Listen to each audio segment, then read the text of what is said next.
Welcome to the range. Here with your host, Brandon Brown. Here with the sports panel, Wes Henderson, the Honorable Chris Gallen, J.B. Brown, and Coach Cleveland Spears. I'm back, motherfuckers. Start it off, Chris. Well, we're not going to go too in-depth with this hockey talk, but we're just going to talk about who our Hockey, baby, hockey. First-round picks, who we would be. First matchup, you got the Sharks versus the Avalanche. Who you got going off that? Well, the Sharks won by a point, right? For the number one seed, yes. Right. So, I mean, I'm going to go ahead and say the Sharks. The Sharks, San Jose has been a great team all year. I mean, a little rough stretch in January, like they always seem to do every year. Suddenly, they had, they lost 6 games in a row in January, which is already tough. But I mean, to say they made up for it in March, when they won 8 in a row, I go ahead and give them credit for this one. And plus, the Avalanche, Colorado didn't play well at all.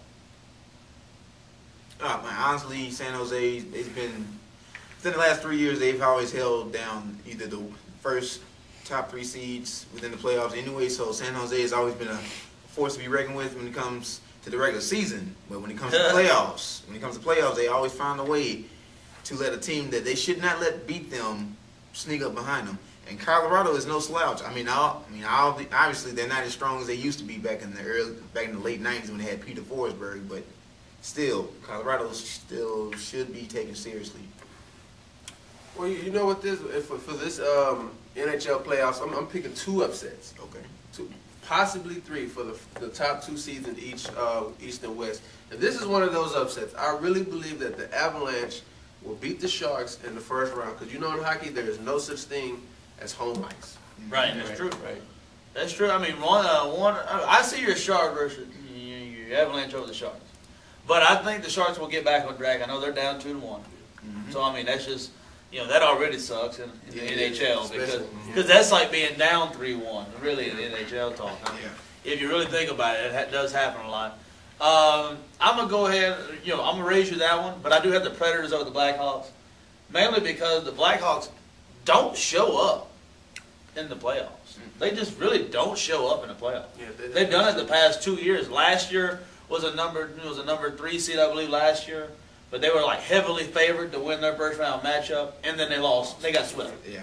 So I mean, you can't really. I mean, as in all Chicago teams, you can't put your faith in them.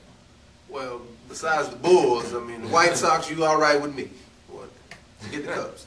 But the series is 1-1, so it's a big improvement. Yeah. Hey, they won a game. Yeah, they won a game this year. Big improvement. Break out the 40s. As far as the 4-5 matchup, Coyotes and Red Wings. Coyotes look like they might take that to me. And as far as the Canucks and Kings, the great one leads. As far as the Canucks and Kings, Vancouver should take that pretty easily. Okay. I see Vancouver pulling that. I see like one of the intriguing matchups is Philadelphia Flyers and the New Jersey Devils. I mean, Philly, they've been on an emotional high mainly because they had to win their last 4 games just to get into the playoffs, and they demolished. Actually, no, they didn't demolish. They had to come back and beat the New York Rangers just to get into the playoffs in the shootout, and they've been carrying that momentum since. Right now, they do have a 1-game lead, so that's another matchup that could be cause a lot of chaos in the playoffs. I like Sidney Crosby. I follow him every so often. Alex Ovechkin, he's pretty much the best player in the league right now. So. Well, I think Ovechkin's the most electric player in the league. He's your LeBron James. He's a guy that goes out there and will light up a crowd anywhere he goes. But Sidney Crosby is your Kobe. He's your Kobe because he has a team. Because he has a title. Yeah, he has a title. He has Malkin. He has all of them. So I mean, you got to give him. You got to give those 2 titles their respective titles. The only thing is they do play in the same conference, which sucks for NHL style because they will never face each other in the Stanley Cup Finals. Yeah, man. Yeah, these 2 guys. They don't like each other either. Yeah, that's a rivalry. They don't like each other. I mean, you can tell that when they get on the ice together too. You saw it last year, and last year's epic 7-game series last year. Yeah. But Sidney Crosby had the best of him, and you just saw the anger Like Ovechkin, On Ovechkin's face. because Ovechkin had called him out. He called him out during that series. He called him soft. Sure did, and he came back with a vengeance. Yeah, he wound up He losing. came back with a vengeance. Sidney Crosby does something that nobody else really sees. You saw it in the Olympics, and you saw it right now. I mean, he's just, he has that mindset. I'm going to go out there and give you my best play on the ice and whatever. Now, I know Evgeny Malkin was not there, and, for this first part of the season. Mm-hmm. He wasn't there to end the season because of injury. Now he's back, and now all of a sudden that team just takes on. Okay. What about so you see the Caps and the Penguins meeting each Facing other in next the year. second round. In the second round, just like Who's last gonna year. win that? Just off top of I head. think the Penguins will win again. The Penguins still the better. It'll The probably be another Penguins still 7 the better games, though. team. I think it might go another 7 games. I think Oh, it'll go definitely 7. go 7. But let's remember, the Penguins did change out coaches with about 10 games to go in the season. Yeah. The coach did leave with 10 games to go in the season, so you got to give them credit for playing so well. I think for Ovechkin, if it's going to be the year, it has to be. It has to be. Oh, this it year. It has to be this year. Yeah, If mine- it's not yeah. this year, it's going to be just like LeBron James. It'll be just like It was LeBron last year. James last year. Yeah. Best record. Falters like Even though it was in the Eastern Conference Finals, the But- fact that he just didn't make it. Yeah. The championship or bust. Yeah. Alrighty. Cleveland. Well, at the start of the season, the first 2 or 3 weeks of this baseball season, I kept looking on the internet when the Astros weren't winning games, or should I call them the Lastros, were not winning ball games. I saw a lot of Texas Rangers posting shit on my wall, writing shit on their statuses, talking about how good the Rangers are better than the Astros. Suddenly, the Astros win 3 out of 4, and the Rangers get swept by the Yankees. Suddenly, you don't hear shit from the Ranger fans. So I'm calling you out, Ranger fans. Where you at? I'm tired of you flip-flopping. You own your team's nuts when they win, but you can't stand them when they lose. When you going to step up? What do you guys feel about flip-flopping fans? Boy. Well, since it's baseball, but then the Rangers, they've sucked for so many years.